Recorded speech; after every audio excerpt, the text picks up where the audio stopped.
Press the bell icon on the YouTube app and never miss another update. കൊണ്ടുപോകാൻ ആഗ്രഹിക്കുന്നവരുമാണ്. ബിബി എന്ന കലാലയ കാലം മുതലുള്ള സൗഹൃദം. ആ സൗഹൃദ ബന്ധത്തിന്റെ ഭാഗമായിട്ടാണ് ഞാൻ ഇവിടെ വന്നത്. ഫഹദ് ഫാസിലിനെ കാണുന്നതിലും അപ്പുറത്ത് മഞ്ഞിൽ വിരിഞ്ഞ പൂക്കൾ ചെയ്ത ഫാസിലിനെ കാണുന്നതായിട്ടാണ്. അതിലാണ് ഞങ്ങൾ ഓർക്കുന്നത്. കുഞ്ചാക്കോ ബോബന്റെ ബന്ധുക്കൾ ഞങ്ങളുടെ നാട്ടിൽ അയ്യൂരിലുണ്ട്. അതുകൊണ്ട് ചെറുപ്പം മുതലേ കുഞ്ചാക്കോ ബോബനെയും ഉദയ സ്റ്റുഡിയോയും അതിന്റെ ചരിത്രവും ഒക്കെ പഠിച്ചിട്ടുള്ളവരായതുകൊണ്ട് ആ ഒരു പഴയ ഓർമ്മയിലാണ് നിങ്ങളെയൊക്കെ കാണുന്നത്. കട്ടപ്പനയിലെ ഋത്തിക് റോഷൻ ഒരച്ഛൻ എങ്ങനെയൊക്കെ അറിയുന്നത് നിങ്ങൾ ചിന്തിക്കും. ഞാൻ സിനിമക്കാരനാകാൻ പോയിട്ട് അച്ഛനായ ആളാണ്. കേരള ഫിലിം അക്കാദമിയിലെ വിദ്യാർത്ഥിയായിരുന്നു. താഹയുടെ അസിസ്റ്റന്റ് ആയിരുന്നു.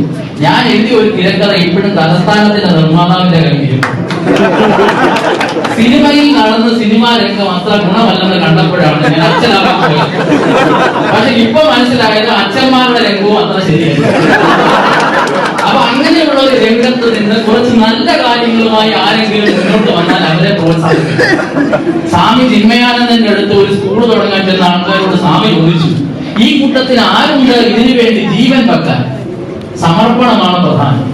നാളുകളിൽ വളരെ നല്ല നിലയിൽ ശോഭിക്കേണ്ട ഒരു സ്ഥാപനം രണ്ടാളുകൾ ചേർന്ന്, അതിലൊരു സിനിമക്കാരനുമുണ്ട്, സിനിമാ നിർമ്മാതാവുണ്ട്, കുറച്ച് പൂർണ്ണമായി അതിനുവേണ്ടി പ്രവർത്തിച്ച് മസ്കറ്റിലൊക്കെ ഒരു വലിയ വ്യവസായ ലോകം കെട്ടിപ്പടുത്ത ഇവിടെ സമർപ്പണ ബുദ്ധിയുണ്ട്. അവരെല്ലാം ചേർന്ന് നല്ല നിലയിൽ ഈ സ്ഥാപനം വളരാനിടയാകട്ടെ. ഇവിടെ വന്ന് കയറിയപ്പോൾ എന്റെ 1ാം ക്ലാസ് മുതലുള്ള സ്കൂളാണ് ഞാൻ ഓർത്തത്. കാരണം ആ സ്കൂളിൽ മഹാത്മാഗാന്ധിയുടെ പടവും ജവഹർലാൽ നെഹ്റുവിന്റെ പടവും ഒക്കെ വെച്ചിട്ടുണ്ടായിരുന്നു. ഇന്നത്തെ കാലം പൊതുവിദ്യാഭ്യാസത്തിന്റെ ഒരു വലിയ പ്രസക്തി ആവശ്യപ്പെടുന്ന കാലമാണ്. ഭക്ഷണത്തിന് എന്ത് രാഷ്ട്രീയം എന്ന് ഇന്ത്യയിലുള്ള ആരോട് ചോദിക്കേണ്ട കാര്യമില്ല. ഭക്ഷണത്തിന് രാഷ്ട്രീയമുണ്ട്. എന്ത് ഭക്ഷണം കഴിക്കണമെന്ന് നമ്മൾക്ക് സ്വയം തീരുമാനിക്കാൻ കഴിയാത്ത ഒരു ലോകത്ത് നമ്മൾ ജീവിക്കുമ്പോൾ സ്വാതന്ത്ര്യത്തിന്റെ കാലത്തെയും ദേശീയത കാലത്തെയും ഓർമ്മപ്പെടുത്തിക്കൊണ്ട് ഇവിടെ ഒരു സ്ഥാപനം ഉയർന്നു വന്നെങ്കിൽ അതിനെ സംരക്ഷിക്കേണ്ടത് കൊച്ചിക്കാരുടെ മാത്രം ഉത്തരവാദിത്തമല്ല, കേരളത്തിന്റെ ഉത്തരവാദിത്തമാണ്, ഇന്ത്യയുടെ ഉത്തരവാദിത്തമാണെന്ന് പറയാൻ ഞാൻ ആഗ്രഹിക്കുന്നു. എന്റെ സുഹൃത്തിന്റെ സുഹൃത്തിന് അങ്ങനെ നമ്മുടെ എല്ലാവരുടെയും സൗഹൃദ ബന്ധങ്ങൾക്ക് ഞങ്ങൾ വലിയ താരങ്ങളായിട്ടൊക്കെ ബഹുമാനിക്കും. ഞങ്ങൾക്ക് പോയി പടം കാണുന്നതുകൊണ്ടാണല്ലോ നിങ്ങൾ താരങ്ങളാവുന്നത്. അതുപോലെ ഞാനും തിയേറ്ററിൽ പോയി പടം കാണുന്നതാണ്. ഫഹദ് ഫാസിലിന്റെ പടവും കട്ടപ്പനയിലെ ഋത്തിക് റോഷൻ എന്നൊക്കെ ഞാൻ പറയാൻ കാര്യം എന്താ? അപ്പൊ ആ ഒരു അടുപ്പം, ആ ഒരു സ്നേഹം, നിങ്ങളുടെ പടങ്ങൾ വിജയിക്കണം എന്ന് ഞങ്ങൾ ചിന്തിക്കുന്നത് പോലെ ഇവിടെ കൂടി വന്ന ആളുകളും നമുക്ക് പരിചയമുള്ള ആളുകളും ഒക്കെ വിചാരിച്ച് ആ ജനങ്ങളുടെ പിന്തുണയോടെ ഈ സ്ഥാപനം ഉത്തരവത്തിന് വളരട്ടെ എന്ന് ആശംസിച്ചുകൊണ്ട് എന്റെ വാക്കുകൾ.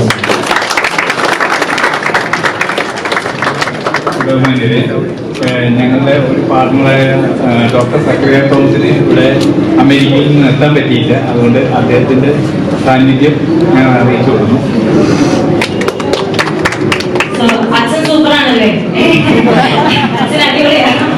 സന്തോഷത്തിന്റെ ഈ വേളയിൽ നമ്മുടെ ഈ പ്രദേശത്ത് നല്ലൊരു സ്ഥാപനം വളർന്നു വരികയാണ്. എല്ലാവിധ വിജയ ആശംസകളും അർപ്പിക്കുകയാണ്. നാഥൻ അനുഗ്രഹിക്കട്ടെ.